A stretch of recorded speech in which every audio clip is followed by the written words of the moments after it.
Salut à tous. Eh bien, écoutez, bienvenue pour cette nouvelle vidéo. Aujourd'hui, je reçois Elena Danahan. Bonjour Elena. Bonjour Rémi, je suis très, très honorée d'être sur votre programme. Merci. Ah bah, écoutez, c'est un vrai plaisir de vous recevoir. Euh, donc pour ceux qui ne connaissent pas Elena, c'est quelqu'un qui a beaucoup de cordes à son arc. Alors, elle est surtout connue pour ses contacts directs avec les extraterrestres, mais elle est aussi médium. Vous me coupez si je me trompe, hein. Chaman, druide, et également archéologue. Et ça, c'est très intéressant cette corde-là parce que ça permet d'amener du concret dans ses livres, pour ceux qui ont besoin de concret pour aborder, ces sujets qui paraissent, irrationnels. Quand elle raconte par exemple ses fouilles en Égypte, par exemple sous le Sphinx, tout ça c'est captivant. Elle a écrit plusieurs livres qu'elle illustre d'ailleurs elle-même avec ses propres dessins pour nous montrer ce qu'elle voit dans ses aventures. Donc ça permet de nous projeter, c'est vraiment, vraiment intéressant. Elle vit en Irlande. Elle a une chaîne YouTube principale qui est anglophone pour toucher l'international, mais aussi une chaîne secondaire en français, parce qu'elle est française d'origine. Écoutez, j'ai fait une présentation très rapide, donc j'avais pris des notes pour faire quelque chose de dense. Est-ce que vous avez peut-être des choses à ajouter en introduction, avant de passer aux questions? J'ai bien aimé quand vous dites médium. C'est vrai que j'ai l'habitude de me présenter en anglais, puisque l'anglais est la langue que j'ai choisie pour atteindre le plus de gens possible. Je sais, ça rend les Français un peu tristes, mais je fais mon possible.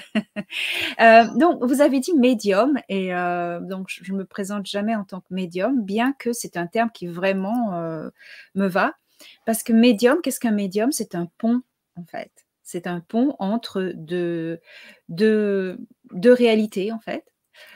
Et c'est exactement ce que je fais. Je suis émissaire ou pont entre, bon, par exemple, des organisations extraterrestres et les civils, le public français, américain, mondial. Mmh. Voilà, donc j'aime bien ce terme, ça. Voilà. D'accord. Très bien, bah, c'est vrai qu'après il y a beaucoup de termes qui existent, quand on communique avec l'invisible, et puis d'ailleurs, j'en viens à cette première question pour aller droit au but surtout. Bon, le but aussi évidemment de cette vidéo, moi comme j'aime faire quand j'ai un nouvel intervenant, c'est de rendre cette vidéo accessible au plus grand nombre. Alors pardonnez d'avance si les questions paraissent un peu basiques ou on va dire un peu naïves. Et il ne s'agit pas de discuter tous les deux, il s'agit de rendre accessibles ces informations. Donc voilà, je compte sur votre compréhension par rapport à certaines questions qui pourraient peut-être vous faire redire des choses que vous avez dit ailleurs. Mais en J'aime tout cas, beaucoup. J'aime beaucoup cette démarche parce que j'aime bien rester les pieds sur terre et rappeler aux gens que je ne fais pas partie du mouvement New Age, que mon travail n'est pas lié à des canalisations ou des trucs comme ça. Je n'ai rien à voir avec ça, en fait. Et donc, j'aime bien. Je suis comme vous l'avez rappelé, oui, je suis archéologue, je suis d'ailleurs même ingénieure au CNRS. Enfin, j'ai quitté le CNRS pour recommencer une vie en Irlande, mais oui, j'ai travaillé plusieurs années, plus de 10 ans pour le CNRS. Donc j'aime bien rappeler ces choses-là.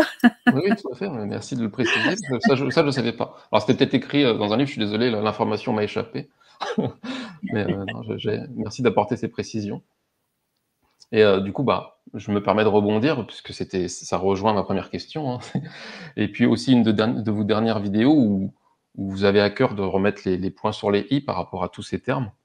Oui. Donc, pourriez-vous nous expliquer du coup, comment vous communiquez avec les extraterrestres, techniquement parlant, Oui. heu, par rapport à ces confusions, canalisation, contact physique, et cetera, quoi? Oui, donc il y a énormément de gens qui prétendent, qui pensent communiquer avec des extraterrestres par canalisation, et cetera. Moi, je suis pas dans ce domaine-là. J'ai un communicateur qui est un implant, et ce communicateur me permet de parler comme un téléphone, un talkie-walkie, ça, si vous voulez les choses plus simplement. J'ai cet appareil depuis l'âge de 9 ans. Et depuis l'âge de 9 ans, donc j'ai reçu ces communications. C'est vraiment audible et voilà. Ensuite, bon, ça, c'est les contacts à distance, par communication, par technologie.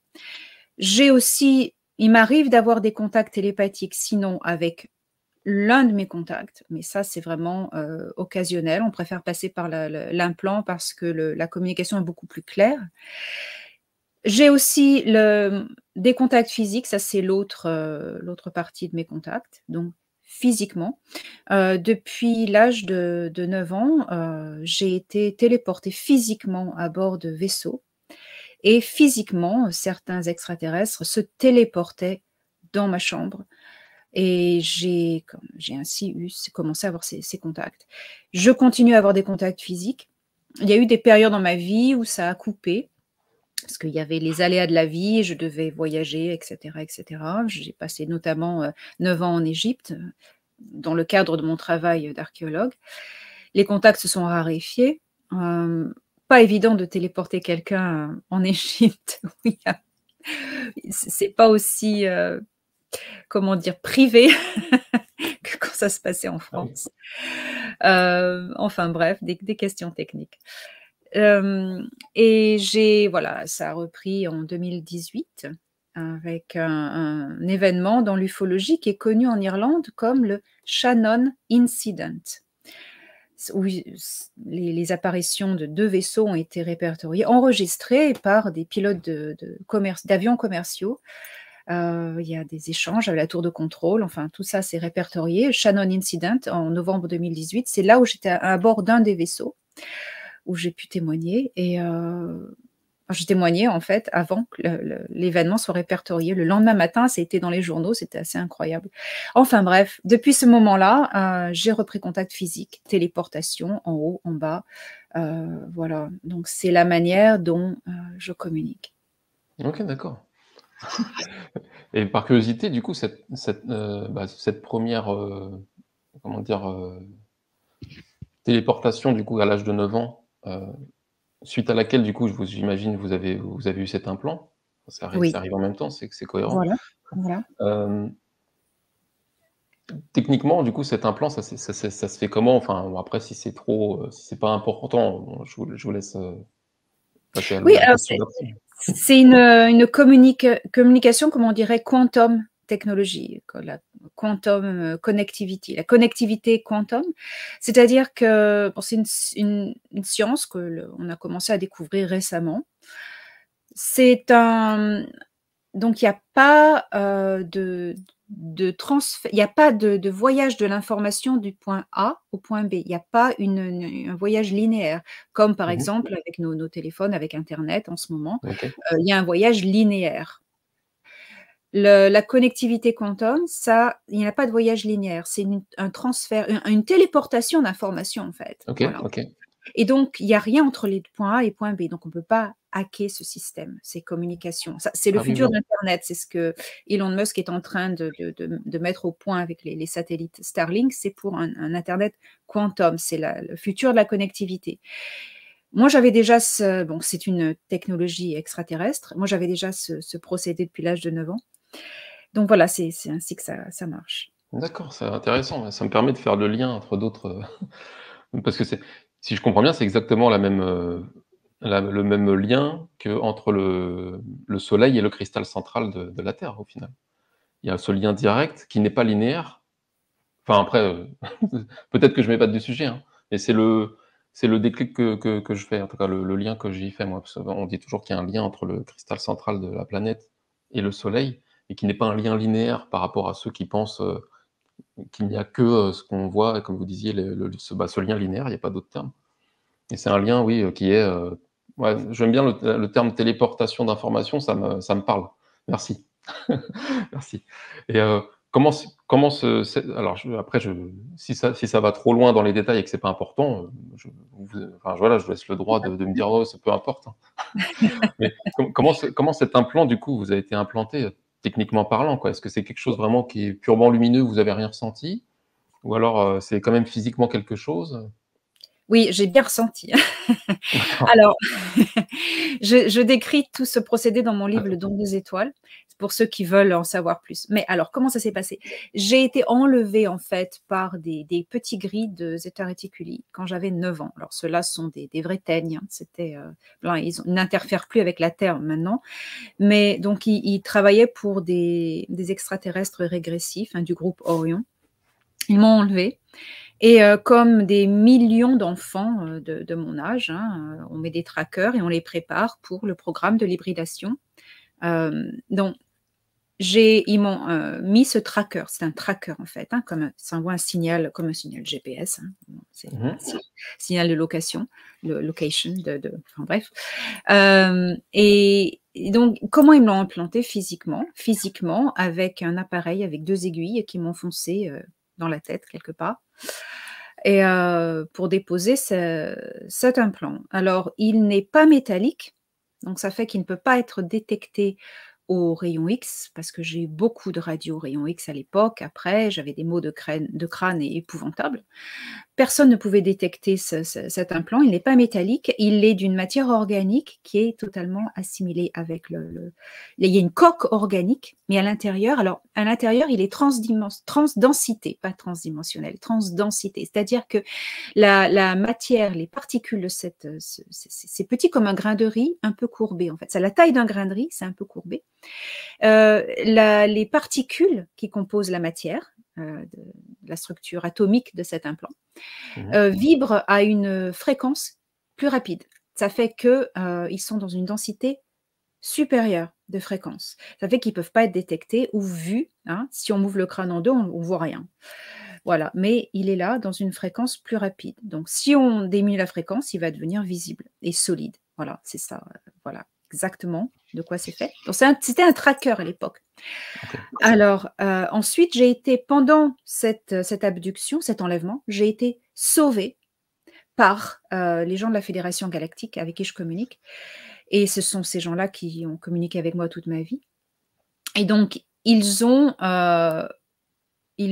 grillé cet implant, ils l'ont un peu détruit en fait, hein, et ils en sont servis pour, le recalibrer comme un communicateur. Voilà. Donc c'est comme ça maintenant que, donc cet implant est calibré sur les fréquences de la Fédération galactique. Il est, en fait un grade militaire. C'est comme ça qu'ils me l'ont dit, voilà. Mmh. OK, d'accord. Bah, merci beaucoup pour ces précisions. Ça permet quand même d'éclaircir ce point à ceux qui auraient pas lu les livres ou qui souhaitent, goûter à votre histoire, avant de s'y mettre. Donc oui, je rappelle que oui, en effet, il y a le don des étoiles où vous expliquez très bien tout ça et je crois même que dans les summers, dans l'introduction, vous résumez ça, mais bon, je laisserai les les futurs lecteurs le découvrir. Merci, ouais, c'était important d'avoir cette précision par rapport à une abduction, quelconque.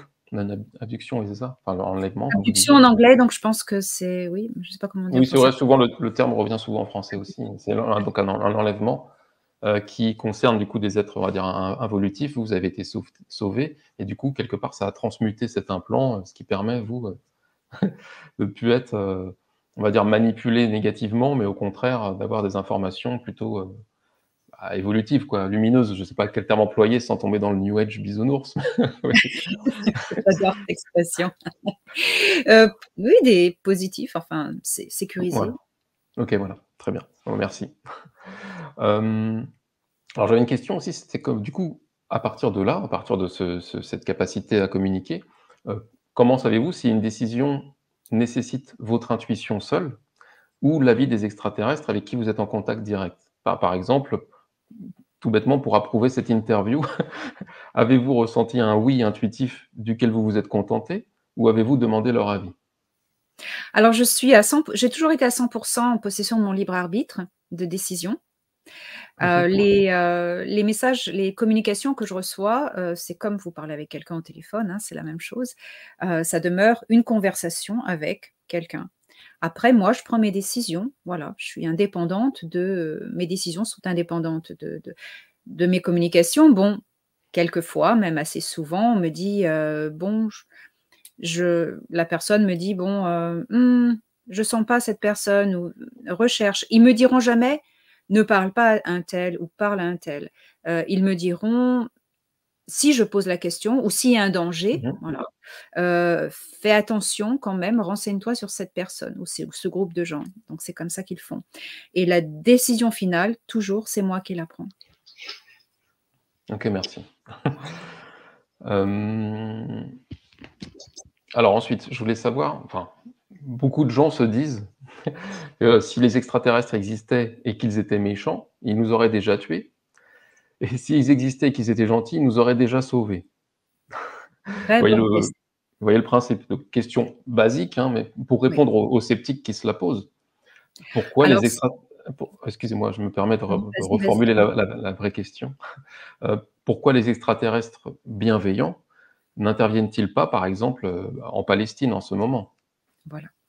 Alors, les 2 questions relèvent d'une même réponse qui est la directive première. Il y a une directive première, comme dans Star Trek, je l'ai découvert, et alors cette directive première, c'est pas quelque chose d'administratif de la Fédération galactique, c'est quelque chose, c'est basé sur une loi universelle, une loi cosmique universelle, qui est la loi de l'évolution. L'évolution passe par le libre arbitre. Pourquoi? Parce qu'en prenant des décisions, vous allez évoluer. Vous allez faire une erreur et apprendre de cette erreur, ou bien, prendre une bonne décision et devenir, plus clairvoyant, plus intelligent. On devient aussi plus intelligent de nos erreurs. Les erreurs sont là pour nous permettre, de développer notre intelligence et notre adaptabilité. Très important, l'adaptabilité, qui est, une, clause fondamentale de l'évolution, l'adaptabilité des espèces.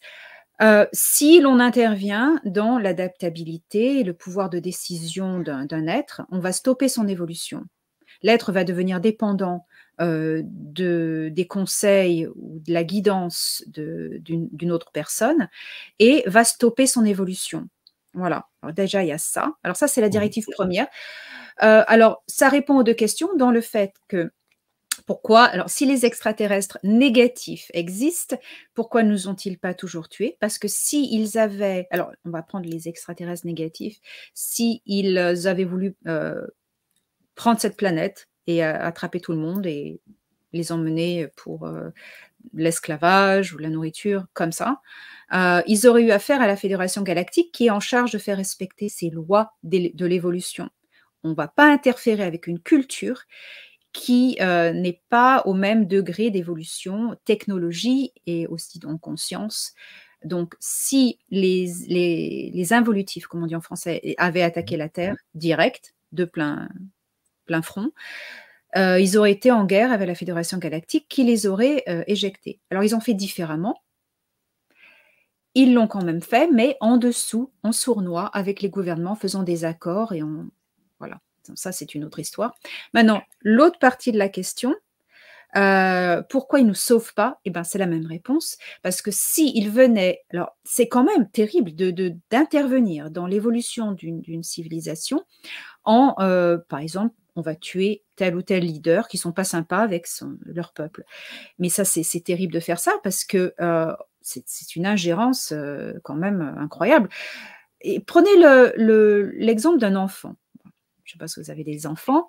Alors Oui. l'enfant apprend voilà, l'enfant apprend à l'école. C'est comme jouer avec le feu et les allumettes, hein. Est-ce que vous allez lui faire ses devoirs?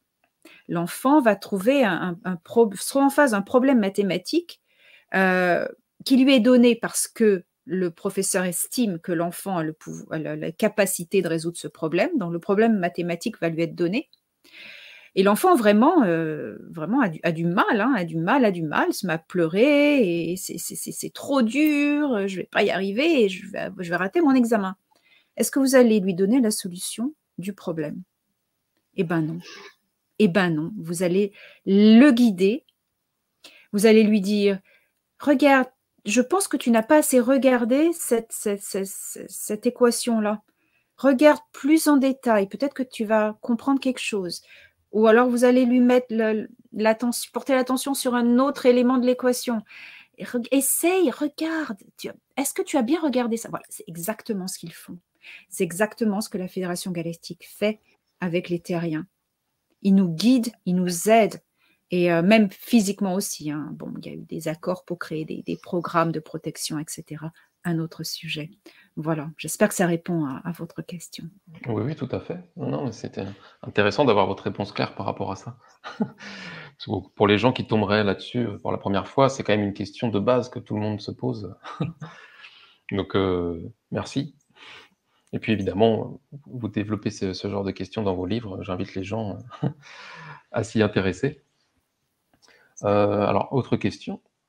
David Grush, colonel dans l'armée de l'air américaine et responsable dans le domaine du renseignement, a déclaré sous serment le mercredi 26 juillet 2023 lors d'une audition au Congrès américain que le gouvernement des États-Unis était en possession d'un OVNI et même de restes d'entités biologiques non humaines. Est-ce que vous auriez des informations à ce sujet à nous partager? Alors oui, tout à fait. Depuis les années 50, le gouvernement américain notamment a conclu des accords avec des extraterrestres, on va dire les gris du groupe Orion. Il y a eu ces accords-là.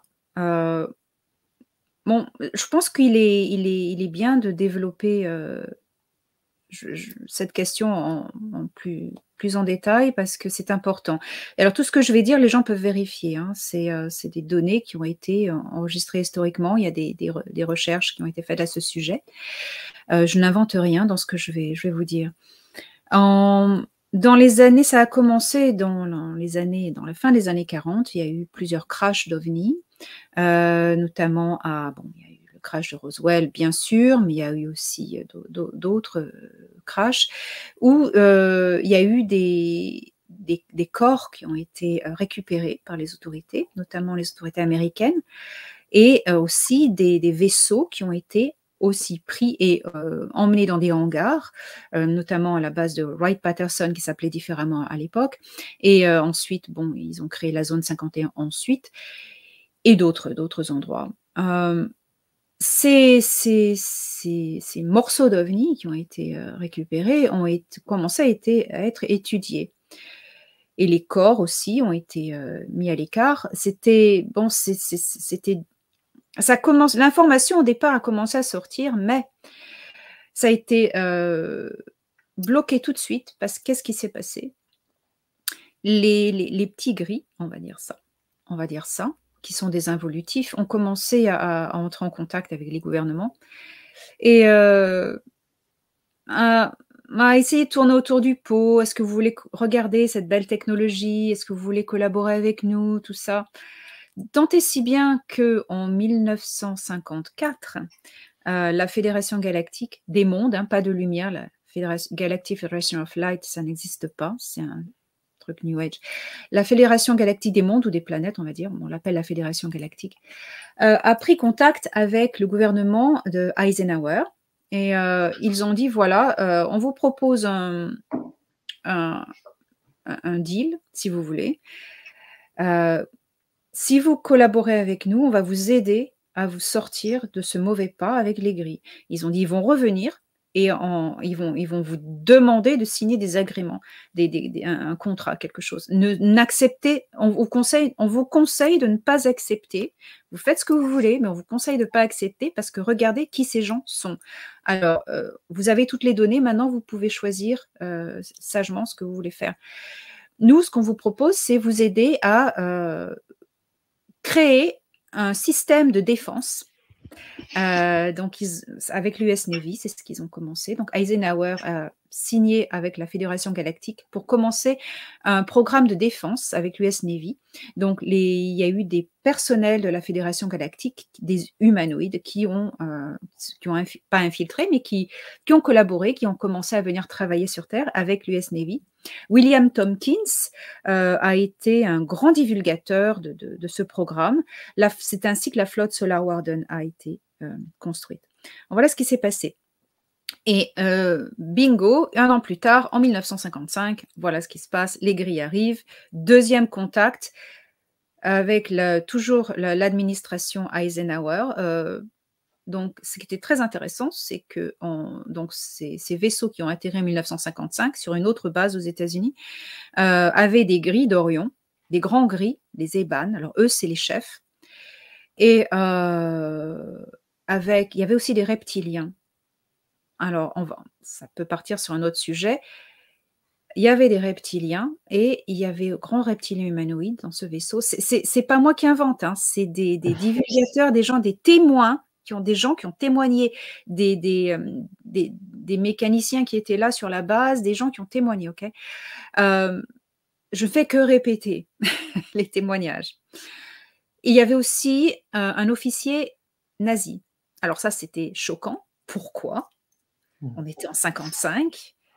Bon, il a été divulgué plus tard que, en fait, il y avait une partie des nazis qui ont survécu, qui sont allés en Antarctique et qui ont fait des contrats avec des extraterrestres reptiliens qui sont en collaboration avec les gris. Bon, tout ça, c'est un autre sujet. Il y a d'autres personnes qui sont très connaisseuses sur ce sujet aussi, qui peuvent en parler. Bref, nous revenons en 1955. Donc, c'est ce qui s'est passé, c'est que les grilles d'Orion, le groupe Orion, a proposé à Eisenhower, voilà, on veut faire des accords avec vous. Alors, non, moi j'ai déjà signé à la Fédération Galactique pour justement vous contrer. Il est hors de question, vous dégagez. Mais il n'a pas dit comme ça, mais c'était ça. Il est descendu, et il y a des témoins qui disent à Eisenhower, il est descendu en colère, il est sorti de ce vaisseau spatial, et il a descendu la rampe, il était furieux, il était rouge, il était furieux, il était en colère. Bon. Et qu'est-ce qui s'est passé après par la suite? Le MJ-12, qui a été créé suite au crash de Roswell. Le MJ-12, c'est un groupe de scientifiques et de militaires américains. Bon, premièrement, des militaires, hein, c'était géré par des militaires. Maintenant, ça a d'autres noms, ça existe toujours. Eux, ce qu'ils voulaient, c'est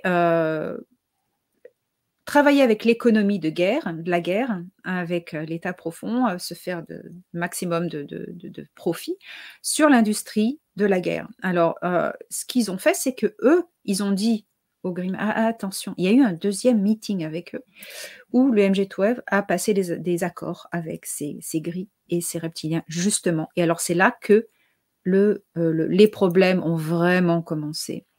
C'est connu par les traités de Gréada. C'était basiquement, alors, et ils ont mis les petits gris en action. Les petits gris, c'est leurs marionnettes. Et les petits gris ont dit, oui, on est vous du futur, on a besoin de votre génétique pour rafraîchir notre race. C'était n'importe quoi. Enfin, ce mensonge est tellement gros comme un gros nez. Comment les gens ont pu y croire, c'est quand même dingue. Enfin, il faut dire que les gris sont les plus grands manipulateurs de la galaxie. Hein. Ils sont très très forts en mensonge, en manipulation. Enfin, bref. Alors, ils ont dit, voilà, est-ce qu'on peut avoir quelques échantillons de DNA, d'ADN humain, qu'on peut abducter quelques personnes, et en échange, on vous donne la technologie. Alors, le MJ-12 a dit, oui, alors, la technologie, super, d'accord. Bah, vous pouvez prendre quelques prisonniers de Los Alamos et quelques patients dans les hôpitaux psychiatriques. On vous les fournit, il n'y a pas de problème. OK.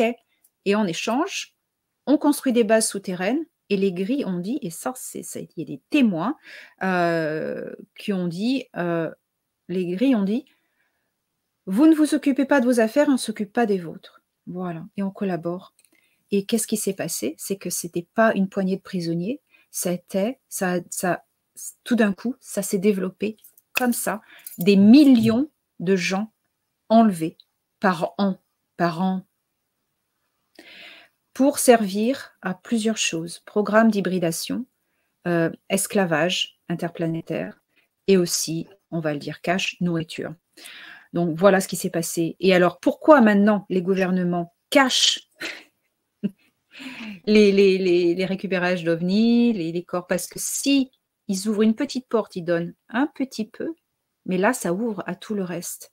Et personne dans les gouvernements n'a envie que le public sache les accords que les gouvernements, certaines parties des gouvernements ont passés avec ces extraterrestres involutifs. Parce que là, ce serait leur fin. Là, c'est le gros scandale. Mais de toute façon, la vérité arrive. C'est clair. Bah, merci beaucoup pour ce petit point d'histoire par rapport à tout ce qui est OVNI. Et du coup, question complémentaire là, qui me vient, c'est donc ce fameux David Grosh là, est-ce qu'il fait partie officiellement, enfin, peu importe l'étiquette, mais est-ce que ça serait plutôt du coup, un divulgateur de bonne foi ou alors, plutôt, un false flag quoi, quelque chose de fait pour, détourner l'attention de la vérité, quoi? C'est un vrai divulgateur, il travaille avec le bon côté de la divulgation. Bien sûr, chaque fois que quelqu'un va venir apporter des éléments, il va être complètement descendu par les médias. Voilà, ils vont essayer de Mmh. trouver le cadavre dans le placard, vous voyez, des trucs comme ça. Non, non, il est fou, il a été hospitalisé. Il y a un docteur tout d'un coup qui apparaît de nulle part, qui sort un document. Ils vont essayer, ils font ça à chaque fois. À chaque fois que dans les médias, les grands médias, la télé, tout ça, ils vous descendent quelqu'un, ça veut dire ah, cette Mmh. personne est juste.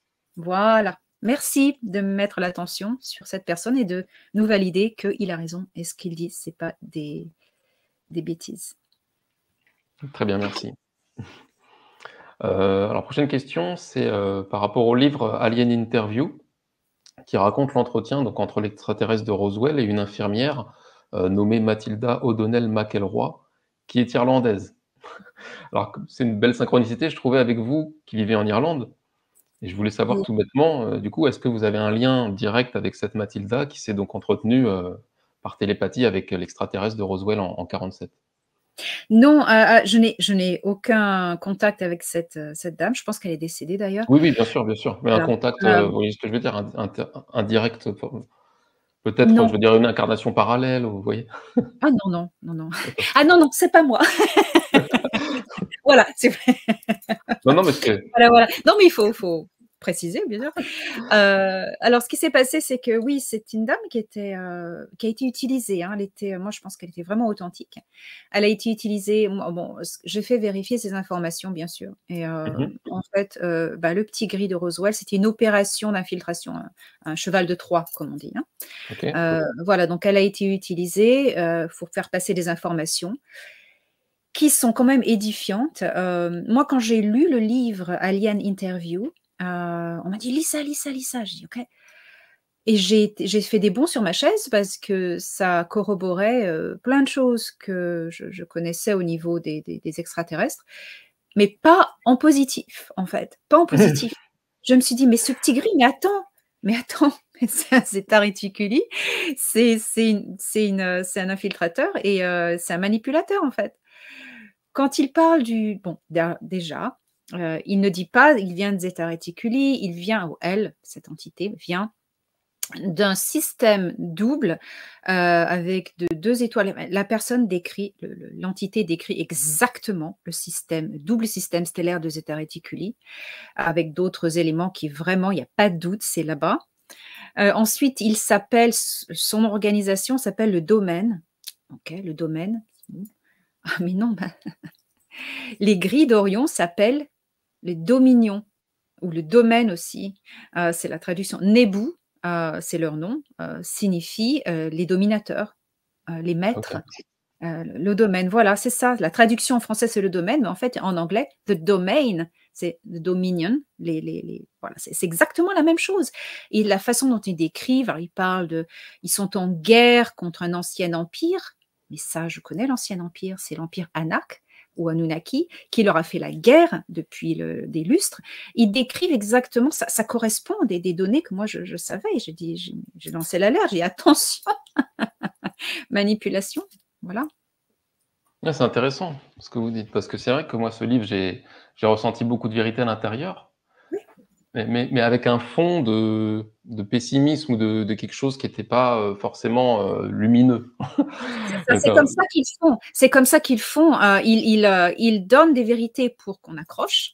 Ah, mais alors ça, vous allez voir dans le milieu, bon, on va revenir, le milieu New Age, qui à l'origine est un milieu fantastique. Hein, c'est un truc, l'éveil spirituel de l'humanité, mais ça a été tellement infiltré. Alors, ils arrivent, ils disent des vérités et les gens suivent. Ah bah oui, bah ça c'est vrai, on peut vérifier. Et puis paf, t'es accroché, maintenant on va te donner des mensonges. Voilà, tu vas tout boire. Et c'est ça, c'est comme ça qu'ils font, c'est comme ça qu'ils font. Et alors, la façon dont elle, je sais plus, Earl, oui. Earl, parle, alors la façon dont cette cette entité parle, c'est quand même très impérial. On est les meilleurs, on est les plus forts, l'empire, le domaine. Oui, c'est vrai. Ça fait peur, hein. Bon, bon, il y a des gens qui parlaient pareil, hein. Oui, oui, je comprends tout à fait. Je vois tout Mmh, à fait ce que vous voulez dire dans la dialectique, dans la mais c'est, mmh, moi ce qui m'a intéressé dans ce livre et d'ailleurs j'en ai fait une lecture d'extrait, c'était d'extraire les vérités oui, et de le on va dire de transmuter d'une certaine manière.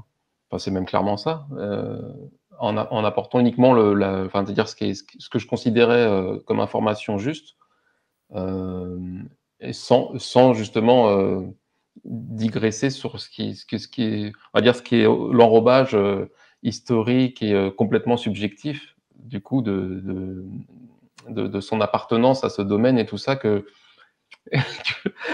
ça vibrait pas très très cool quoi. Donc ouais. puis ça parlait beaucoup de guerre dans le sens pessimiste et tout, donc ça je voyais pas Oui, le je ah trouvais oui, pas ça très voilà. Mais par contre, il n'empêche qu'il y avait des vérités à l'intérieur que je trouvais intéressant à transmettre. Puis ne serait-ce que le fait que le principe de télépathie entre l'infirmière et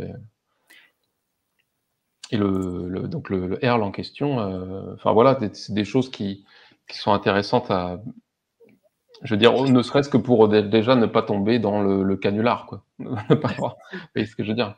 ah mais il y a même des informations techniques qui sont très intéressantes aussi, hein. Mmh mh. La façon dont Earl est terminé, heu et elle le dit elle-même, hein, cette entité, que Mathilda, O'Donnell, qualifie comme féminine. Elle le dit elle-même, elle n'est qu'une conscience dans un corps synthétique. Mmh mh. Mais ça, c'est les gris, c'est comme ça qu'ils font et c'est une ruche, en fait, c'est une conscience de ruche. Donc ils clonent à volonté, ils fabriquent des clones à volonté synthétiques et ils vont, transférer leur conscience dans un de ces corps. C'est pour ça qu'ils ont pas besoin d'appareil respiratoire, c'est pour ça qu'ils mangent pas, parce qu'ils sont synthétiques et quand, ils sont en danger, ils retirent leur conscience du corps et ils rejoignent la ruche ou se transposent dans un autre clone, quelque part sur un vaisseau. C'est comme ça qu'ils font, c'est pour ça qu'on peut jamais les attraper. Ouais, ça merci d'avoir appuyé sur le concept de conscience de ruche pour ceux qui ont pas lu vos livres, hein, ou qui connaissent pas Star Trek, parce que Oui, alors les Borg, mais alors Star Trek, c'est la divulgation, à peine mmh. déguisée, hein. Oui, C'est oui, c'est vrai impressionnant. que c'est impressionnant, le ce terme de conscience de ruche, ça résonne très fort, enfin c'est la même chose en fait, c'est Oui, mais voilà, Star Trek, moi je conseille de regarder spécialement la série originale et Next Generation, ça c'est puis alors Deep Space Nine. Mais pourquoi j'insiste? Oui, c'est de la science-fiction, mais oui, c'est de la divulgation aussi. mmh mh. Gene Roddenberry a été, très ami avec, Leslie Stevens, qui est qui était le fils d'un général d'US Navy, Leslie Stevens, qui était en contact avec, les programmes de collaboration et qui a, choisi Gene Roddenberry pour faire passer toutes ces divulgations, pour mettre dans l'inconscient collectif du public. Ouais, c'est intéressant de Ouais. préciser par rapport à ça. Ouais, de montrer comment le la science-fiction, a amène des vraies informations, quoi. D'ailleurs, j'ai une question à ce sujet par la suite. Mais bon, c'est pas peu importe l'ordonnancement des choses, quoi. Bon, en tout cas, merci pour, ces éclaircissements sur Alien Interview. Alors j'avais une autre question autour de cette année encore 1947 et j'avais fait une vidéo là-dessus d'ailleurs. C'est qu'il y a un monolithe qui est apparu le 21 juin 2021 et qui évoquait lui l'incident de l'île Maury, donc qui est un crash d'OVNI, survenu le 21 juin 47 sur l'île Maury, quelque temps avant le crash de Roswell donc. Et le monolithe donc précisait alors c'était du langage, mandalorien, parce qu'il y a toujours ce jeu avec la science-fiction du coup, mais vous me direz si vous voilà, si vous avez des infos là-dessus.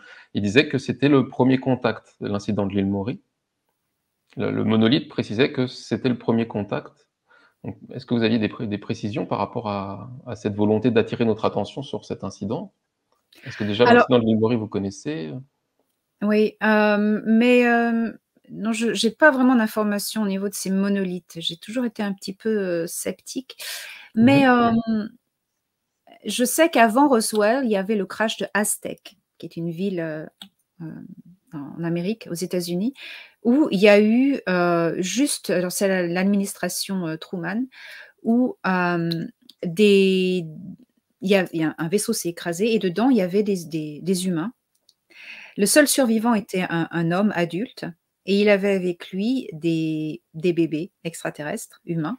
Et il a dit que ces bébés allaient être destinés à être insérés dans la société humaine, car ces êtres pardon, apporteraient un savoir technologique, etc., qui aiderait l'humanité à avancer. Et voilà. Ça, c'était le crash Aztec. C'était en 42, si je m'abuse. Je ne sais plus. Ah oui, OK, d'accord, donc c'est pas en 47, je sais que c'est En bien avant. 45, 45 peut-être, 45, je ne sais plus. OK. À vérifier, à vérifier. OK, d'accord. Et rien de particulier par rapport à l'incident de l'île Maury du 21 juin 47? Non, non. Non, OK, d'accord. OK, très bien. Vous parlez aussi, alors ça c'est un sujet qui me parle beaucoup, mais vous parlez des crop circles dans votre dernier livre, donc dans les Summers, à un moment donné, mais ça reste un passage assez court, en tout cas pour moi, hein, entendons-nous bien, hein, qui suis friand de ce phénomène, parce que enfin bon bref. Et là, au moment où on fait cette vidéo, du coup la saison 2024 des crop circles est sur le point de démarrer. Donc bon, bah, c'est un sujet qui m'attire beaucoup, hein. J'ai d'ailleurs fait un site dédié au crop circle, hein, avec plusieurs intervenants sur ce sujet-là. Hem je voulais savoir du coup, vous, est-ce que vous aviez d'autres informations au sujet de ce phénomène? Est-ce que vous avez peut-être une expérience de terrain à nous partager à ce sujet? Ou est-ce que vous avez décodé ou un contact direct avec des galactiques qui en créent, quoi? Alors quand j'étais enfant, je peux pas vraiment parler de crop circle, c'était dans les Alpes, il y a eu un vaisseau qui s'est posé et le lendemain dans le champ de blé, on est allé avec un autre petit garçon. Je décris ça dans, je crois, mon premier livre, je crois. Il y avait vraiment le blé était couché en spirale. Mmh mh. Alors ça, c'était dû au champ de force du vaisseau, je suppose, mais c'était bon, après il y a des gens qui sont arrivés en camionnette, ils ont mis des trucs, enfin, bref. Les crop circles, donc ça c'est ma seule expérience personnelle approchant l'idée du crop circle. Mmh. Alors l'information que j'ai à propos des vrais crop circles, heu, c'est que c'est fait avec du son, des ondes sonores, OK? Des ondes sonores, des fréquences sonores qui vont, modifier la structure atomique des récoltes, des blés ou bon. Le blé, c'est assez facile parce que ça se plie très facilement. Donc ces fréquences sonores vont modifier l'ADN et ça, c'est une technologie qui est utilisée pour beaucoup de choses, pour soigner, dans les armes aussi. Hem, L'ADN émet une certaine fréquence. C'est comme une antenne et donc quand on connaît la vraie fréquence, on peut modifier cet ADN en le bombardant. C'est pour ça que les blés sont dans les crop circles sont couchés, enfin ils sont pliés. C'est comme si au moment de à l'endroit de la pliure, il y avait une modification d'ADN. C'est très intéressant. Ils sont Mmh. pas cassés. C'est très intéressant. Alors ce sont des ondes sonores. Ces ondes sonores sont, bon, on peut encoder des dessins dans ces ondes sonores. On peut envoyer carrément de la géométrie. C'est comme si on créait un dessin en fréquence sonore. Ça s'appelle des clés de fréquence et donc on va les projeter, les envoyer comme des signaux. Bon, tout le monde, il y a beaucoup de gens qui connaissent, cette expérience avec l'eau, hein, ou du sable. Quand on met par exemple avec le sable, c'est encore mieux, on met le sable sur une plaque et on Mmh. envoie des fréquences et ça fait des dessins géométriques. C'est le même procédé. Donc c'est fait par on va dire des drones, qui sont des drones plasmiques.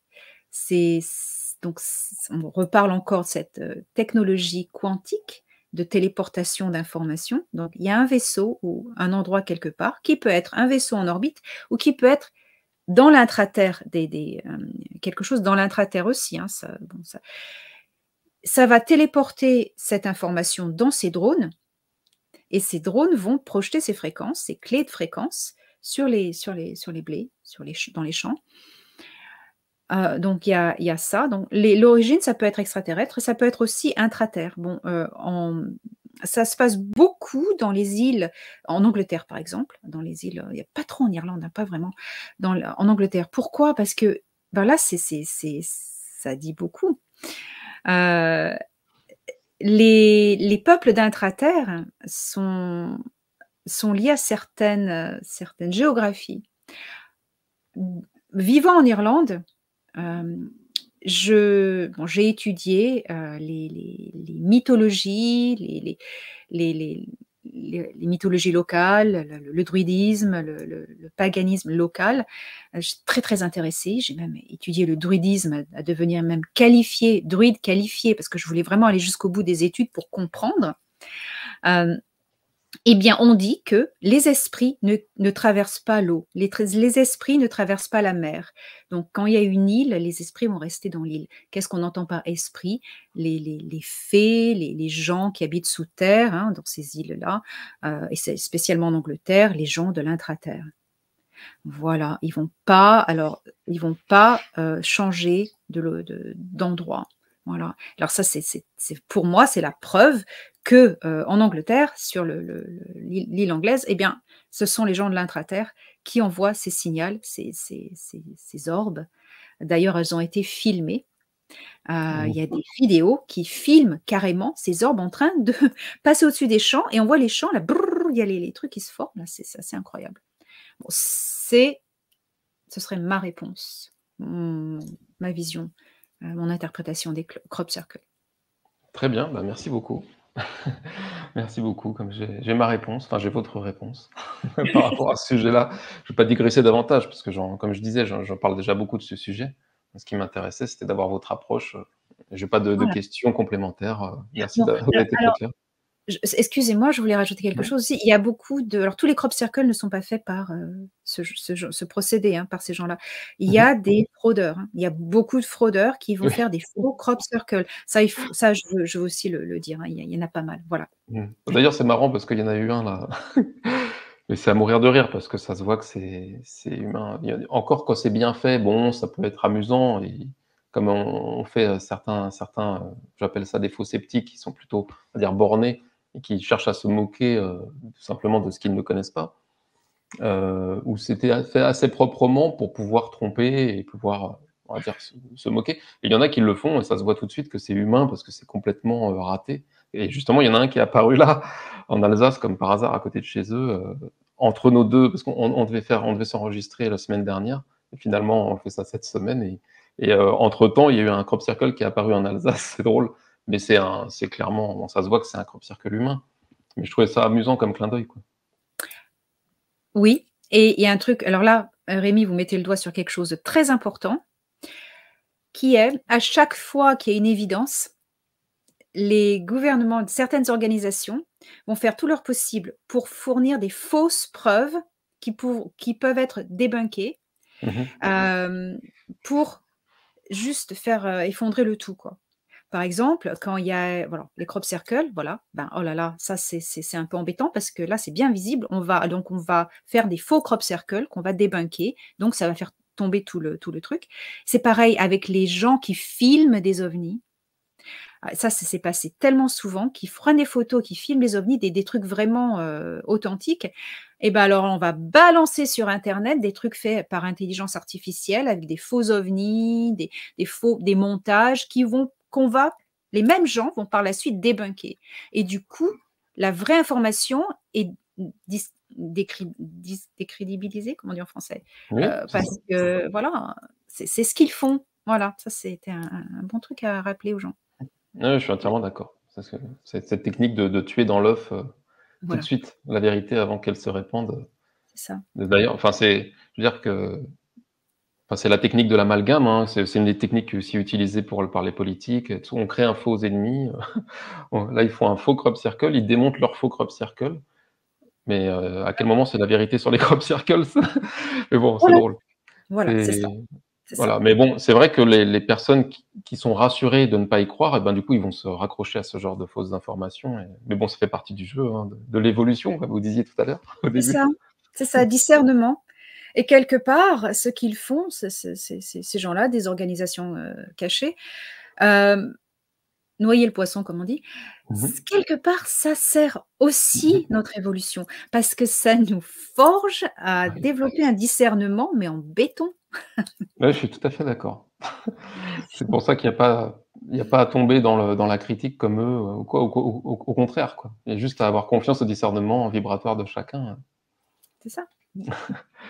Alors, la prochaine question, ça relie un peu les 2 derniers sujets. C'est, en tant qu'archéologue, du coup, c'est ça qui va beaucoup m'intéresser dans votre expérience pour cette question-là. Parce que ceux qui suivent mes vidéos, mes entretiens, et cetera, savent que on va dire, c'est un peu un fil rouge aussi ça, quelque chose qui revient souvent. C'est, donc en tant qu'archéologue, vous vous êtes intéressé à beaucoup d'artefacts, Oui. et je voulais savoir si vous connaissez la pierre de Roswell?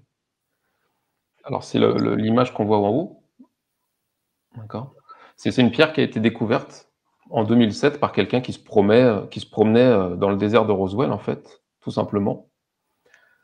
Découverte en 2004, pardon, par quelqu'un qui se promenait. Heu, D'ailleurs, il y a eu un reportage qui a été fait là-dessus par, Alien, Theory, enfin bref, peu importe. Il y a un reportage d'ailleurs que j'avais partagé sur ma chaîne et qui montre les vertus de cette pierre et donc, par exemple, qu'elle réagit aux aimants. Quand on approche un aimant, elle se met à tourner, tout ça. Et aussi le symbole qui est sur cette pierre est apparu sur un crop circle, est apparu en crop circle en 1996 comme pour attirer notre attention à nouveau sur ce symbole. Alors voilà, est-ce que ça vous parle le symbole, cette pierre? Est-ce qu'il y a des informations qui vous viennent ou qu'on Heu, Maintenant, oui, j'ai déjà vu ça sur internet. Ça m'a pas plus, intéressée parce qu'il y a beaucoup de faux qui tournent autour. Donc d'accord, je j'ai pas vraiment d'opinion, à ce sujet. Heu, le crop circle, non, ça peut être ça peut être tellement de choses, donc je n'ai pas vraiment d'opinion OK. là-dessus. Non, mais très bien. J'aurais essayé. Et Non, mais si je suis honnête, hein, quand je sais pas, je dis: bah, «Je bien sais pas». sûr. Ah, beh, merci pour ça, merci, c'est important. Très bien. Non, mais c'est vrai que bon, voilà, comme c'est un artefact, je me suis dit peut-être que vous l'avez déjà vu et que vous avez Non, un non, truc très précis là-dessus. OK, non, mais ça c'est marche. pas de problème. OK. Tac. Ah oui, alors j'avais une autre question aussi par rapport, bah, à ce que vous développez dans vos livres et notamment donc dans les semeurs. C'est, est-ce que vous arriveriez à nous expliquer spontanément, ce qu'est l'énergie libre? Ah oui.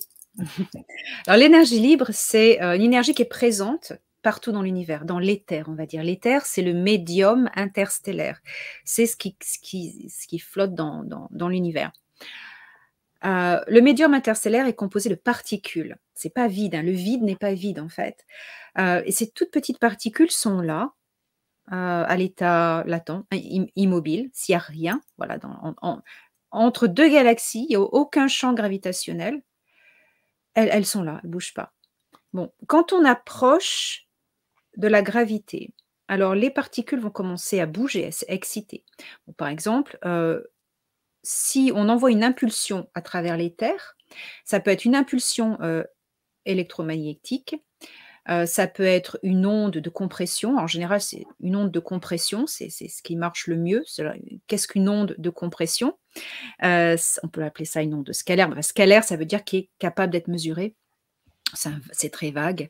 Une onde de compression, c'est une onde de gravité. Alors, c'est une onde longitudinale et ça va, en passant à travers l'éther, ça va exciter les particules et ces particules, en s'excitant, vont commencer à devenir énergie, produire de l'énergie par leur interaction entre elles. Voilà, ça va faire des interactions, l'interaction même produit de l'énergie. Ce qu'on appelle l'énergie libre ou le frill comme, les extraterrestres l'appellent. Donc c'est présent partout et plus il y a de gravité ou d'ondes de compression, qui le traversent, plus, l'énergie va être importante et on peut la récolter dans des appareils. Bon, en général, bon, ouais, on peut développer le sujet, mais voilà et donc c'est ce que Nikola Tesla avait essayé de mettre en pratique. Les ondes de gravité de la planète Terre, la Terre qui se promène dans l'éther, dans le champ éthérique de l'univers, heu, produit cette énergie. Donc, quand on envoie des ondes de compression dans le sol ou dans l'air, cet éther énergisé est là et on peut le récolter. Voilà, ça fait de l'énergie. OK, d'accord. Bah, merci parce que d'avoir réussi à résumer en en si peu de temps ce qu'est l'énergie libre. C'est pas évident à expliquer, donc bah, merci et donc oui, c'est vrai que dans votre dernier livre notamment, vous expliquez aussi vous donnez des exemples d'énergie, j'avais fait d'ailleurs une lecture d'extrait, du livre, Les Sommeurs pour parler des technologies cristallines et donc de cette énergie libre indirectement, ce qui n'a rien à voir avec, les expériences du CERN, avec Non, les accélérations de particules.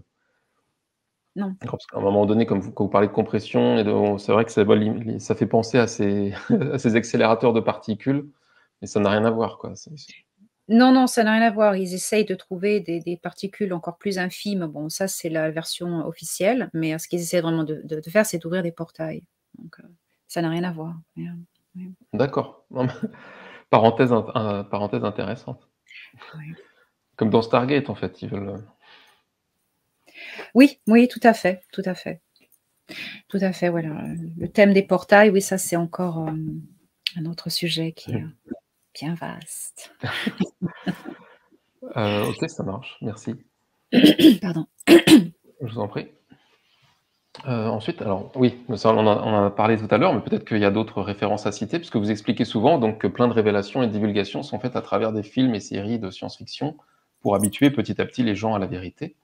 Et du coup, bah, je voulais savoir quelles seraient vos recommandations en science-fiction, par rapport à ça, donc Star Wars, X-Files, Ah bah, X-Files, classique. Ah bah oui, alors là, X-Files, super. Avant de passer au grand classique, Projet Blue Book avec comment il s'appelle cet auteur irlandais? Project Blue Book, c'est une série au sujet d'Alan Hynek. Je me souviens plus le nom de cet acteur irlandais. Enfin bref, Projet Blue Book, mmh vraiment, ça c'est pouf. Euh, Bon, alors, Stargate SG1, les séries Stargate, pas le film est non. Heu, Stargate SG non, Stargate SG-1, c'est, la série qui a été reprise à partir du film. Alors là, ça a été prise en charge par l'armée américaine, par l'US Navy. C'est, 2 généraux de l'US Navy qui sont dans le script et ils jouent même il y en a même un qui joue dedans. Ah oui, d'accord, ouais. Voilà, ça la divulgation est, vraiment, incroyable, hein. Ils divulguent même au sujet des bases américaines, souterraines qui font des expériences, mais ça c'est incroyable, même c'est enfin, Stargate SG-1, la série. Ensuite, ben, alors là, en premier, bien sûr, comme j'ai dit, auparavant, Star Trek. Alors Star Trek, série originale, Heu, Nouvelle Génération et Deep Space Nine. Alors les 3 sont, de la divulgation, les autres non. Après ce qu'ils ont fait après, ils l'ont massacré. Évidemment, quand il y a un truc qui parle de divulgation, Mmh. Hollywood et l'État profond va s'en accaparer et faire du massacre, bon ça donc après Deep Space Nine, c'est fini, hein, pour la suite, ça n'a rien à voir. Hem, Ça, c'est de la divulgation aussi en collaboration avec l'armée américaine. Hein, Mmh. comme j'ai expliqué. Donc voilà. Alors Star Wars est intéressant parce que, ça décrit les guerres d'Orient, les grandes guerres d'Orient. Alors là, vraiment, le c'est très impressionnant, voilà. Donc voilà. Star Ça, Trek, excusez-moi, je me permets parce que Star Wars, oui, c'est vraiment ce qui m'attire le plus, on va dire, s'il fallait choisir une préférence, mais je veux dire, c'est là où j'ai ce que j'aime beaucoup, ce que j'apprécie beaucoup dans Star Wars, c'est aussi simplement, de l'ouverture à la diversité, des races, extraterrestres, tout simplement, des fois. Rien que quand ils arrivent dans le bar et on voit tout de suite ça ouvre les possibles. oui, oui. Moi, j'ai été dans des endroits comme ça, dans des bars avec des êtres, mais alors là, c'est on regarde partout, c'est impossible d'avoir une conversation, de se concentrer, hein. Tu es là et c'est, Waouh, waouh, waouh, waouh. C'est ouh. C'est la première fois, ça fait drôle, hein. Regarde la tête qu'il a lui. Alors, mais c'est quoi sa peau? C'est vraiment, hein, oh puis l'odeur, mais c'est parce qu'on sait pas, mais il y a les odeurs aussi. Mmh. Ah oui, oui, oui. C'est fantastique, hein, donc oui, ces endroits existent. Alors Star Wars, oui, c'est la divulgation des guerres d'Orion, avec, l'Empire. Alors l'Empire, hein, c'est les Nébus, les Gris d'Orion, c'est l'Empire avec tous leurs clones, tous leurs, ils essayent de détruire des mondes, d'assimiler les mondes et puis il y a les rebelles. Alors les rebelles, c'est la Ligue noire, de Black League, qui a vraiment existé, qui a été, bon, il y a beaucoup de témoins, hein, qui ont des lanceurs d'alerte, qui ont fait partie des programmes spatiaux secrets, qui ont parlé de la Ligue noire, hein, Mmh. les rebelles d'Orion. Ouais, c'est impressionnant, hein, vraiment, la divulgation. Mais alors, il y a la bonne divulgation qui essaye de mettre dans l'inconscient collectif des gens ces vérités par le biais de la science-fiction, parce que si on le divulguait, si les militaires divulguaient directement, bon, ça fait comme David Grush, hein, ah ben non, il est fou, Oui. etc., etc. Et puis alors après, à côté de ça, il y a toute l'industrie Hollywood et Netflix, qui est une branche de la CIA. Le fondeur de Netflix était le fils d'un patron de la CIA, il faut le dire. Ah oui, d'accord. C'était une expérience, au départ, mais alors là, non, qu'est-ce qu'ils font? Alors ils utilisent aussi la science-fiction pour contrecarrer, l'inconscient collectif dans la création, parce que nous avons ce pouvoir créateur de manifester notre futur aussi. Donc en regardant la bonne divulgation, on met le focus dessus, hein, Star Trek, Star Wars, tout ça, on va aider cette vérité à sortir. Mais alors, ce qu'ils utilisent, Hollywood et Netflix par exemple, et d'autres, c'est de créer des films de science-fiction pour faire passer leur agenda, qui est vraiment négatif. C'est Alien Invasion, Ah projet oui. Blue Beam. Vous regardez tous les films sur Netflix, par exemple, et, tous les films de science-fiction, bon, à part Star Wars, Star Trek et Avatar, les extraterrestres sont horribles. On va être envahis. Ah, il y a Independence Day aussi, j'en oublie. Oui, J'en oublie. Il y en il a y en a plein. beaucoup, il y en a beaucoup, Mars Attack, enfin il y en a Tout, plein. voilà, tout, on va dire tout, à part Star Wars, Star Trek et Avatar. Période.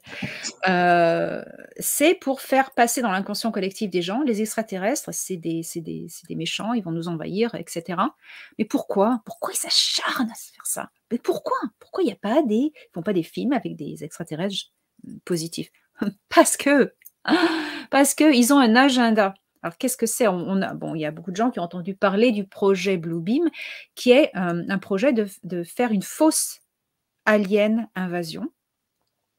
Pourquoi? Qui aurait été faite par les gouvernements, pour réunir tout le monde sous une fausse menace globale, où les gouvernements vous diront: «Il faut maintenant tous vous unir et vous réunir, sous nos ordres d'un gouvernement, global. Nous allons faire un gouvernement global pour contrecarrer ces extraterrestres et donc il faut que vous vous aligniez, vous allez faire beaucoup de sacrifices, vous allez abandonner vos libertés, vous allez vous conformer à ce qu'on vous dit» et ben voilà, et ben voilà, et ben voilà. Mmh. Bon ça c'est bon. Je suis partie sur ce sujet, il faut m'arrêter. Bon, je m'arrête, voilà. Non, non, c'est intéressant, ça plante des graines aussi, parce que le Blue Beam, c'est vrai que c'est un sujet qui revient souvent. Ouais. Bon, c'est fausses informations, mais holographiques pour le coup, enfin, Voilà, c'est ça, il c'est faut. ça. Mmh. Et D'ailleurs, il y a holographique, pardon. non, je vous en prie, je vous en prie. Holographique et aussi physique, parce que le gouvernement américain a fabriqué tous ces ovnis aussi, ces vaisseaux spatiaux, Ah oui, oui, en rétro-ingénierie aussi, hein. Attention, ils en ont des tas, ils ont des flottes, hein, de ces vaisseaux, hein, notamment les c'est vrai. TR-3B, il y a carrément des soucoupes volantes, et ils vont les utiliser. Ils fabriquent aussi et ça, bon, Stephen Greer a mis le doigt dessus. Bon, je suis pas en accord avec tout ce qu'il dit, mais là, il a mis le doigt dessus et c'est vrai. Et l'armée américaine, en collaboration avec les extraterrestres involutifs, ont aussi, leurs propres clones, hein. Il y a énormément de gens qui ont été enlevés. Ils croyaient que c'était par des gris. mais en fait, c'était par l'armée américaine. L'armée américaine, ils ont été et les gens sont enlevés par des grilles qui sont des poupées, des clones, hein, synthétiques et ils se réveillent, ils témoignent, les gens témoignent sous hypnose, ils se réveillent, ils sont dans une base américaine souterraine avec des militaires américains. Mais qu'est-ce qui se passe? Et voilà. Donc il y a ça aussi. Il y a ça aussi. Ça me fait penser un peu à l'histoire de Jean-Charles Moyen. Oui. Ah, voilà. Voilà. Très bon exemple. Bon, on va pas digresser sur Jean-Charles Moyen parce que j'invite les gens à s'intéresser aux vidéos qu'il fait Ouais. directement. D'ailleurs, vous avez fait récemment une vidéo avec lui, j'ai vu, qui présente Oui. son dernier film. Incroyable. Oui, alors juste parenthèse sur le projet Bluebeam, parce que c'est vrai que c'est un sujet sympa aussi. Enfin sympa, bon, chacun, ça dépend du point de vue, mais Intéressant, on va dire. intéressant, voilà. Mais bon, après, si on part du, voilà, tout dépend vibratoirement dans quelle maîtrise on est, quoi, aussi. Mais il y a aussi une théorie qui dit que que ça sera non pas forcément une apparition d'extraterrestres, mais une apparition christique qui, elle, dans l'autre sens, ferait croire en une religion, Voilà. enfin bon, voilà, Exactement. le Une Messie. religion mondiale, oui, tout à fait. Alors là, oui. Alors, ils ont déjà testé les hologrammes du Christ qui apparaît dans les nuages de Jésus. Ça, ils ont déjà testé, ça marche. Bon, maintenant, le problème, c'est que pour eux, c'est que les gens ont tellement parlé, il y a tellement eu de lanceurs Oui, d'alerte oui. que maintenant, bah, si ça se passe, on va rigoler. Ah ouais, Bluebeam, c'est vrai qu'aujourd'hui, c'est tellement Bluebeam, connu maintenant, que c'est c'est ça. ouais, d'accord. Bah, il y a des je veux dire, l'humour a contrecarré leur plan. C'est quand même extraordinaire, le Oui, oui, pouvoir c'est vrai. des mimes ou mémés, je sais pas comment on dit en français. Le pouvoir de l'humour. Il y a des gens qui ont fait des mimes, des trucs, mais maintenant on en rigole, mais c'est le pouvoir de l'humain de rire. Le rire est le propre de l'homme, bien sûr. Oui, non, mais ça va pas se passer. Oui, c'est ça. Alors, il y a l'Alien Salvation. Alors, comment on va expliquer ça? Alors, il y a l'invasion Alien Invasion, Project Bluebeam, mais il y a aussi, donc, ils ont aussi une deuxième partie qui est on va vous sauver de ces aliens. Alors, c'est soit Jésus qui apparaît, religion globale. Finalement, c'était des démons, donc vous croyez en la même religion, ils vont partir. Ou alors, il y a le sauvetage, soit par toujours Jésus, ou par une fausse flotte extraterrestre, des soi-disant gentils, soi-disant la Fédération Galactique ou quoi que ce soit, un autre truc qu'ils vont inventer. Il y a aussi le vaisseau Jérusalem, alors ça, c'est des trucs. Alors, ça, ils vont dire, vous allez devoir monter dans les vaisseaux, il y a des vaisseaux qui vont arriver, il va falloir que vous montiez tous dedans et vous allez être emmenés dans un endroit plus sympa. Non, mais c'est quoi ça? Si ça, c'est pas une récolte d'humains, Oui, mais tout à fait. ça glace les os, ça, hein. Alors, ça, c'est répandu dans les milieux New Age, ça a été infiltré. Moi, j'ai entendu des horreurs, des gens en détresse qui me contactent. Est-ce que c'est vrai? Les gens, ils pleurent, ils disent, mais ils disent qu'on ne pourra pas emmener nos animaux de compagnie. Mais c'est cruel de dire des choses comme ça aux gens. Mais enfin, mais c'est horrible. Les gens, ils sont. Mais moi, vraiment, oh, enfin bref. Ah bah oui, non, mais c'est sûr que la compassion fait pas partie de leur état Non, d'esprit, hein. non, non, C'est c'est non, ça. c'est sûr que voilà. Mais Mmh. bon, ça me permet d'en prendre conscience, on va dire. Voilà, Non, mais voilà. merci pour cette parenthèse sur le projet Bluebeam, parce que c'est vrai que c'est encore une énième tentative d'arnaque, avec la technique du sauveur, comme on a vécu récemment, hein, avec une certaine piqûre, qui nous sauverait, des choses comme ça, quoi. Exactement. Et puis Voilà. c'est aussi des examens comment dire? Des tests de discernement, hein, d'un point de vue spirituel, quoi. C'est Tout à fait, tout à fait, tout à fait.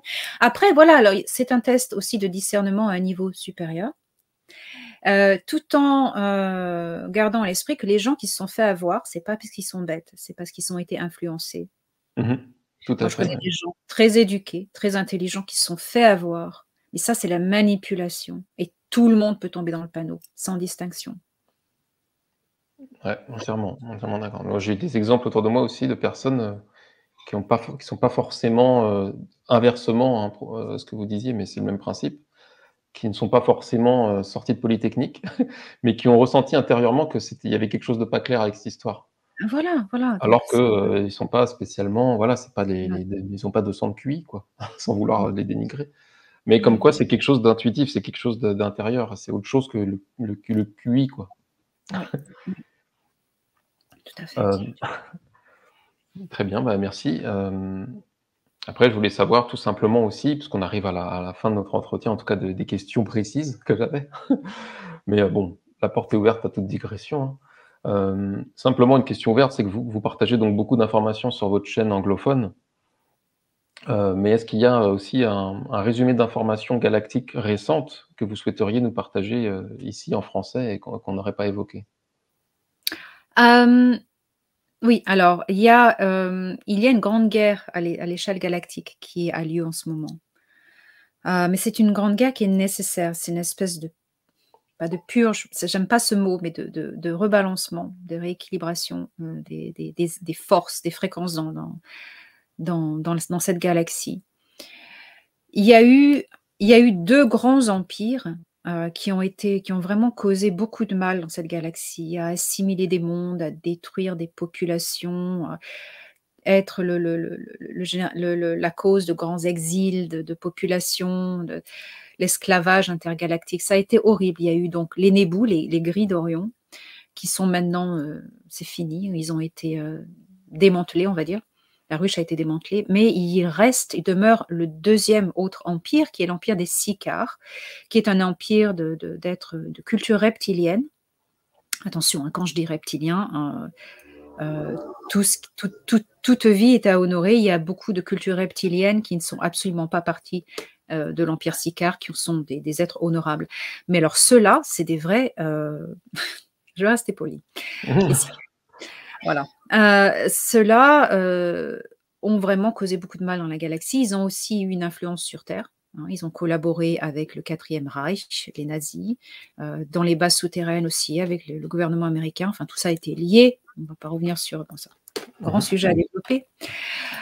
Cet empire Sicar, en ce moment, est en train de se faire taper dessus par la Fédération Galactique, qui a réussi enfin à créer des alliances avec 2 autres superpuissances positives, les Negumac Gnomopo, qui sont, oui, un nom bizarre, dans la constellation du Scorpion, qui sont des êtres, ce sont les seuls êtres dont les reptiliens Sicars ont peur, parce qu'ils sont énormes. Ils sont, alors, c'est les ennemis jurés des reptiliens. Les reptiliens les craignent comme la mort. Les gnomopos, en fait, sont comme des araignées géantes et ils mangent les reptiliens. Et si vous voulez avoir alors attention, on va revenir au sujet dans lequel on parlait. Ils ressemblent à quoi? Eh ben, comme 2 gouttes d'eau aux aliens de Independence Day. Voilà.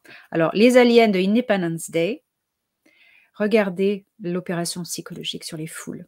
Les aliens de Independence Day sont démontrés comme des monstres horribles, hein, qui vont manger tout le monde. Et en fait, parce que l'industrie hollywoodienne, on va le dire, hein, c'est une industrie qui a longtemps marché avec les Sicars reptiliens. Donc, on va démontrer leurs ennemis comme les ennemis de l'humanité, parce que si jamais les Neguma Gnomopo venaient pour sauver la Terre, enfin, aider à évacuer les reptiliens, il ne faudrait pas que les humains s'associent à eux. Hein. Attention, hein, il Mmh. faudrait que les humains les craignent. Eh ben voilà. Donc, les Negumac Nomopo se sont associés avec la Fédération Galactique. Alors là, ça chauffe pour les Sicars. Et aussi une deuxième superpuissance, l'Empire Anak, ou Anach, que nous connaissons sous le nom des Anunnaki sur Terre. Alors, ceux-là ne se sont pas mêlés des affaires galactiques pendant un bon moment, parce que tout comme la Fédération Galactique, tout seul, ils n'avaient pas la puissance de contrecarrer les Sicars. Mais l'union, comme on dit, fait la force. Et ils ont réussi à tous s'aligner et finalement, en ce moment, ils sont en train de casser du cigare. Voilà. Donc, c'est Ok, ce qui se d'accord. passe, la grande nouvelle galactique. Et ça tourne plutôt bien. Ça tourne plutôt bien. Et dans notre système solaire, eh bien, il y a des alliances qui se développent, des alliances commerciales positives avec la Fédération galactique. Et on appelle ça l'Alliance galactique, parce que l'Alliance galactique de Nataru, c'est le nom de cette galaxie, comprend la Fédération galactique, l'Alliance zénatéenne, qui est qu'on dit le Conseil d'Andromède, c'est plutôt l'Alliance zénatée, c'est la même chose, le Conseil d'Al-Nilam, qui est un conseil positif qui est dans la ceinture d'Orion, et d'autres organisations mineures. Alors ça, c'est l'Alliance galactique. Et, ils ont une présence dans notre système solaire et ils ont fait une alliance avec les militaires terriens positifs qui s'appelle l'Alliance terrestre. Et ceux-là sont en charge de maintenir les zones de sécurité dans le système solaire et d'assister l'essor de l'humanité dans l'espace d'une manière protectrice et d'organiser un peu tout le monde pour que on commence pas à se taper dessus. Non, je veux cette lune de Saturne. Non, c'est moi qui vais la voir. Voilà, tout le monde reste tranquille. Voilà, ça va. Voilà, c'est ce qui Ok, se passe. merci beaucoup. Merci beaucoup. Et est-ce que une question qui me vient par rapport à tout ça, on va dire une question purement matérialiste, mais est-ce que les scientifiques de la NASA ou autres ne voient pas tout cela parce que c'est sur un autre plan invisible à leurs yeux, ou est-ce qu'ils le voient et qu'ils n'en parlent pas? Ils le voient, ils font même partie, hein, je veux dire, ils n'en parlent pas pour des raisons, parce que la NASA a collaboré avec des factions négatives extraterrestres, hein. Il y a des gens qui ont témoigné, des gens qui ont travaillé à la NASA, qui ont témoigné du fait qu'il y a un travail de Photoshop, de programmes informatiques énorme. Ils effacent les traces, ils effacent les traces. Et il y a même des enregistrements audio, hein, lors de certaines missions Apollo, il y a eu des enregistrements où William Tompkins était là lors des premières missions Apollo. Il était dans la salle de commande, de salle de contrôle au sol, et il a entendu les astronautes de la mission Apollo dire: oh là là, il y a des vaisseaux spatiaux extraterrestres au-dessus du cratère, ils sont énormes, énormes, et ils nous regardent tous. Et il y avait même une image, et William Tompkins l'a dessinée. Il y a plein de témoignages de gens, l'ISS, alors la station spatiale aussi, hein, Oui. ils ont des trucs, hein. Alors là, la NASA sait très bien, mais ils cachent. Parce que comme je vous dis, si on montre un peu, ça ouvre tout le reste et ils ne veulent pas. Ok. Donc si on filmait avec une caméra classique l'espace, on verrait tout ça en fait. Oui, bien sûr, bien Donc c'est pas sûr. quelque chose qui est sur un plan invisible et donc c'est normal qu'on le voit pas. Si vous êtes à bord, non, non, non. Alors, bien sûr, il y a des méthodes, il y a des méthodes de camouflage, hein. Il y a énormément de vaisseaux qui se camouflent, ça, on ne peut pas les voir.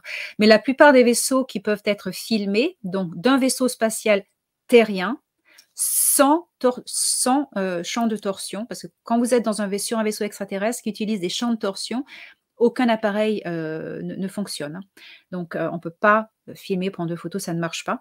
Mais sur un vaisseau spatial fait sur Terre, tel que la station spatiale, par exemple, l'ISS, oui, il n'y a pas de champ de torsion, donc ça marche, hein, on peut filmer tout ce qu'on voit. Alors, la plupart des choses qu'on voit, quand il y a des films de l'ISS, c'est souvent des technologies faites sur Terre.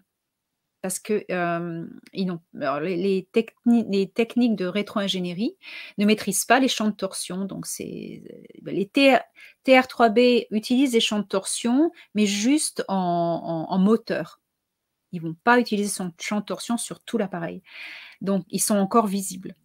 Mais alors, voilà, la plupart des ovnis filmés sont de fabrication terrienne. Quand ils ne sont pas de fabrication terrienne, on voit carrément ces troubles, on voit le champ de torsion. Donc, soit c'est trouble, soit c'est lumineux, orange ou vert quand c'est dans l'atmosphère, hein. Il n'y a pas de ionisation de l'air quand c'est dans l'espace, il n'y a pas d'atmosphère. Voilà, c'est ce que je peux dire. Merci, merci beaucoup. Et je veux savoir aussi, est-ce que les galactiques ou extraterrestres avec qui vous êtes en contact direct via votre implant souhaitent profiter de cette interview pour transmettre un message particulier? Il faudrait déjà que je fasse une communication, hem, qui, c'est pas sûr comment, enfin, je peux lancer un signal par impulsion électrique dans mon implant, mais c'est pas sûr que, bon, j'aurai une réponse. C'est pas grave. Mais, je peux transmettre les messages qu'il nous urge, qu'il m'urge, en fait, de passer à l'humanité. C'est ce qui revient constamment, le thème qui revient constamment, c'est de ne pas attendre qu'on vienne vous sauver. Heu, tous les narratifs qui vous disent: «Quelqu'un ou quelque chose va vous sauver», c'est du pipeau, hein, c'est fait pour vous mettre dans un état léthargique, de sorte à ce que vous ne fassiez pas le travail d'évolution vous-même. Parce que vous avez ce Excusez-moi, excusez-moi si je rigole, c'est parce que la dernière question, c'était que diriez-vous à ceux qui attendent les galactiques ou les extraterrestres? voilà, donc ça répond à la question. Voilà, et ben, tout à fait. Voilà, réponse à cette question. Parce que tout ce qui, voilà, c'est fait pour vous enlever votre souveraineté et votre pouvoir. Votre pouvoir de décision, de libre arbitre, et votre action, votre action. Voilà. Donc qu'est-ce qu'il faut que vous fassiez? Arrêtez d'attendre, arrêtez de vous mettre à genoux, devant, quelconque religion. Alors ça, c'est eux qui le disent, dressez-vous sur vos pieds en tant qu'être souverain. S'il y a quelque chose qui ne vous plaît pas, vous ne le faites pas. Arrêtez de vous faire manipuler par la peur. La peur est l'outil de l'état sombre. La peur est l'outil par lequel on va vous faire gober n'importe quoi et vous faire n'importe quoi. Tout ce qui vient vers vous en un message de soit, ça vous effraie, soit on va vous sauver, c'est de la manipulation. Voilà. Ce que les galactiques espèrent, attendent des humains de la Terre, c'est que les humains de la Terre arrêtent d'écouter les interférences, fassent le travail intérieur, aillent à l'intérieur d'eux-mêmes par la méditation. Et la technique, les techniques, peu importe, chacun a ses propres techniques, et de connecter avec votre moi supérieur, on va dire, intérieur supérieur. Quand on dit, en anglais, c'est higher self, le moi plus haut. Ça veut dire plus haut en fréquence. La fréquence de votre âme, de votre être intérieur, est plus rapide. Donc, c'est dans une densité de vibration plus rapide.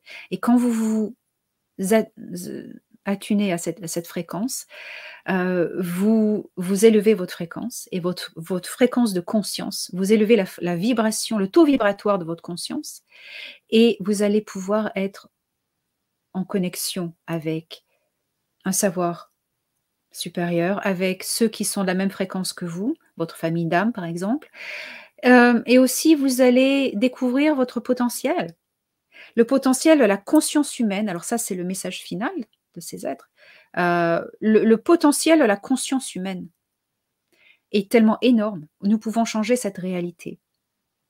Et ça, les agences et les organisations de l'ombre le savent. Si vous ne le savez pas, eux le savent. Ils ont fait des expériences sur les humains, ils le savent. C'est pour ça qu'ils influencent votre psyché avec des scénarios négatifs comme ces films de science-fiction dont nous avons parlé, par exemple, pour que vous co-créez cette réalité, ce futur. Parce que nous avons ce pouvoir. Comment? Quel est ce pouvoir?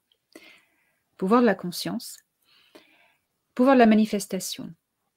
Nous sommes quand les religions, certaines, non, pas les religions, on va arrêter ça. Quand, par exemple, un maître ascensionné tel que Jésus a dit: vous êtes fait à l'image de Dieu. Qu'est-ce que ça veut dire? Mais pas le corps, ça c'est temporaire. Non, l'âme est à l'image du Créateur, parce que l'âme est une fractale du Créateur, de la source créatrice. Donc nous avons le même pouvoir créateur. La conscience est une fractale de la conscience universelle. Et nous avons ce même pouvoir créateur par la conscience. Comment nous allons l'appliquer dans la réalité? Par les ondes cérébrales. Les ondes cérébrales, c'est une onde porteuse. C'est une impulsion électromagnétique qui va être envoyée, et ces ondes porteuses, ces pensées, portent une intention. un projet, une création. Et c'est ainsi que notre pensée est amenée à l'extérieur de nous, dans la réalité, sur une onde électromagnétique. Et cette impulsion électromagnétique portant une information va avoir une incidence sur la trame de la réalité, qui est holographique. Comment on modifie un hologramme avec, une onde scalaire, avec une onde qui porte une information, qui va réorganiser cet hologramme. Et c'est comme ça que nos pensées créent la réalité. Quand on sait ça, on se dit « Oh là là, on va tout de suite arrêter de regarder des films d'horreur, des films de catastrophes, des films dystopiens. On va tout de suite arrêter ça. Hein. Et on va commencer à imaginer, l'imagination a notre pouvoir, à imaginer, / manifester, créer le monde que nous voulons. » Et ça, c'est le message que les galactiques nous conveient. Imaginez, créer une information comme un hologramme, sous toutes ses formes. Pas une idée. Ne dites pas « Oh, j'aimerais bien que… » Ça ne marche pas. Dites, vous créez cette image, vous créez ce concept, vu d'en dessus, dessous, vous le créez carrément, en volume. Et vous le dites, maintenant ça existe dans la réalité. Maintenant, je le manifeste dans la réalité. Ça existe. Et ça se passe comme dans la science holographique de guérison, c'est la technique des medbed aussi. Un hologramme d'une plus haute vibration va s'imprimer dans un hologramme de plus basse vibration et va modifier. L'hologramme de plus basse vibration va se désagréger et c'est la plus haute vibration qui va prendre la place. C'est comme ça qu'on modifie physiquement la réalité. Et voilà. Merci beaucoup, Elena. Merci pour ça. Je pense qu'on terminera là-dessus, parce que c'était très intéressant en termes d'information, et je pense que c'est bien, parce qu'il y a cet aspect introspection, introspectif. J'apprécie terminer les vidéos là-dessus. Ça permet aux spectateurs de continuer à l'intérieur d'eux-mêmes, quoi. Oui, Quelque voilà. part. Et mais après, si jamais vous avez d'autres informations, des choses à ajouter, je vous en Moi, prie. je pense que c'est bien de se concentrer sur cette information qui est déjà beaucoup en soi. Et encourager les auditeurs et votre audience à ne pas attendre des réponses de l'extérieur, parce que les réponses, ils les ont eux-mêmes en se connectant à qui ils sont vraiment. Personne ne peut vous dire qui vous êtes. Il n'y a que vous qui savez. Voilà. N'attendez pas les réponses de l'extérieur, c'est très, très important. Voilà.